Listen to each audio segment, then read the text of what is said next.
principale entrée sud de Valenciennes, autrefois qualifiée d'autoroute urbaine, est transfigurée. Le trafic automobile est adouci, de nouvelles dessertes des quartiers situés des deux côtés de la voie ont été créées, une coulée verte urbanisée s'étend de l'autoroute jusqu'à la place du Canada. Après un important chantier de voirie, un nouvel acte va se jouer avec la création de nouvelles activités tertiaires et commerciales. Peu à peu, un nouvel espace de vie voit le jour.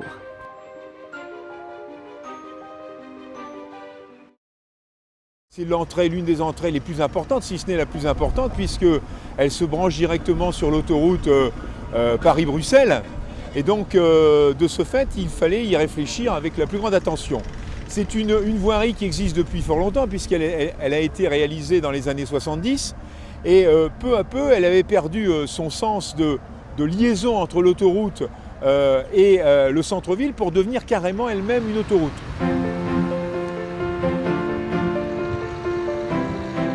C'est finalement une opération en 3 temps.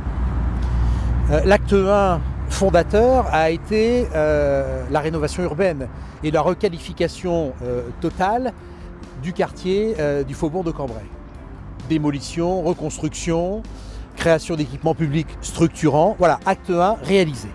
Et puis on s'est vite rendu compte que finalement on avait une espèce d'avenue là, qui était une espèce d'autoroute urbaine et qui ne correspondait plus finalement à une véritable entrée de ville. Et donc la réflexion a été menée de transformer, encore une fois, cette autoroute semi-urbaine en véritable entrée de ville. Et de profiter de ça pour finalement redonner du lien entre les quartiers, entre Ningesser et le Faubourg de Cambrai. Finalement, ils sont très proches, mais c'était finalement très loin. Et cette requalification a permis de rapprocher les quartiers, de rapprocher les habitants, et puis de faire une entrée de ville qui est magnifique aujourd'hui, et je pense reconnue par l'ensemble de celles et ceux qui l'utilisent. Et c'est une forme de vraie fierté. Et puis c'est aussi un symbole de renouveau de cette ville. Nous avons naturellement appliqué toutes les règles du développement durable, c'est-à-dire que pour la partie qui est très proche de la ville, nous avons utilisé un macadam qui est plus silencieux que les autres, qui a fait l'objet d'une étude quand même spéciale. L'éclairage va rentrer dans le contrat de gestion de lumière de Valenciennes et là aussi fera l'objet d'une attention d'économie d'énergie. Pour le reste, ce sont les hommes qui s'y sont collés et, comme je l'ai dit précédemment, vraiment bien pour s'arranger que ça aille à merveille et très vite.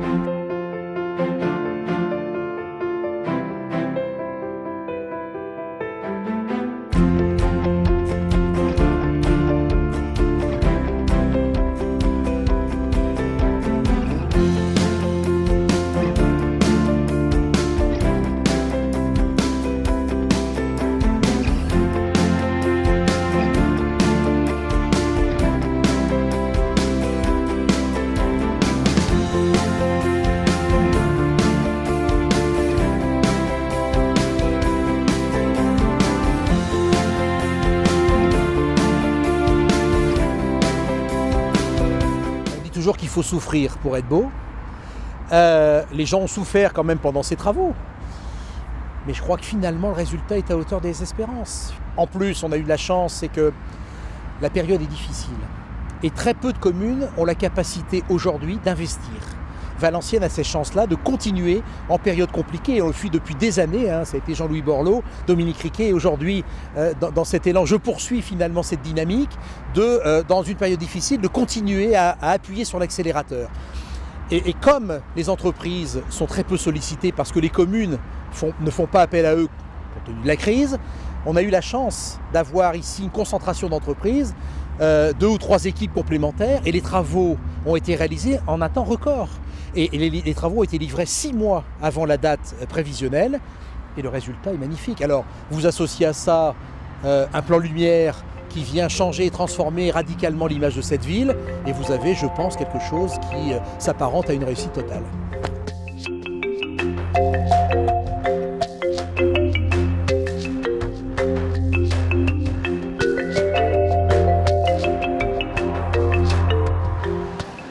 Ce que nous voulons, c'est véritablement créer un pôle de développement économique autour de cette avenue Pompidou. Pour l'instant, un vaste projet dont on a beaucoup parlé récemment, c'est le projet Nakara. Ce projet de 13 000 m² accueillera en rez-de-chaussée des commerces, dans les étages du tertiaire, des bureaux, et dans la tour, une tour de 50 mètres d'auteur et qui accueillera 17 étages, des logements en accession à la propriété. Le tout réalisé par un architecte de renom, puisqu'il s'agit d'Emmanuel Gontran, qui est une élève de Jean Nouvel. Donc ça va être autour de ce premier grand projet que vont venir se greffer les autres projets de réaction ou de réactivité économique sur l'avenue Pompidou.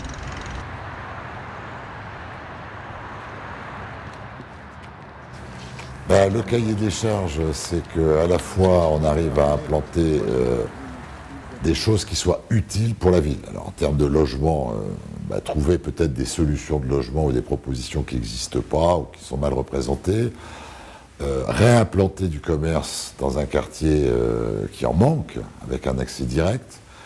Et puis trouver des activités de service ou des activités de commerce qui permettent de créer de l'activité, de l'animation.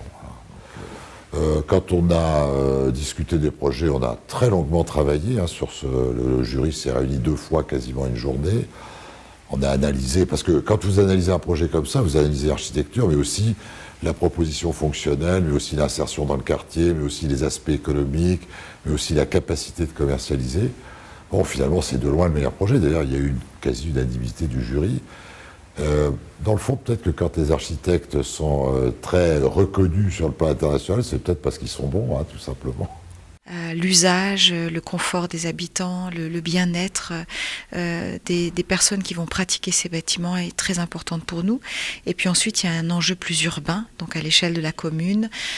Créer un bâtiment quand même qui est assez dense, qui fait à peu près 14 000 m² en bordure de l'avenue Pompidou, c'est un acte important qui doit faire un peu symbole, qui doit être visible et voilà, qui doit participer à la constitution d'un boulevard qui sera de plus en plus urbain quand on ira dans le sens de Valenciennes. Donc on est ambitieux dans la qualité architecturale qu'on veut produire, très ambitieux.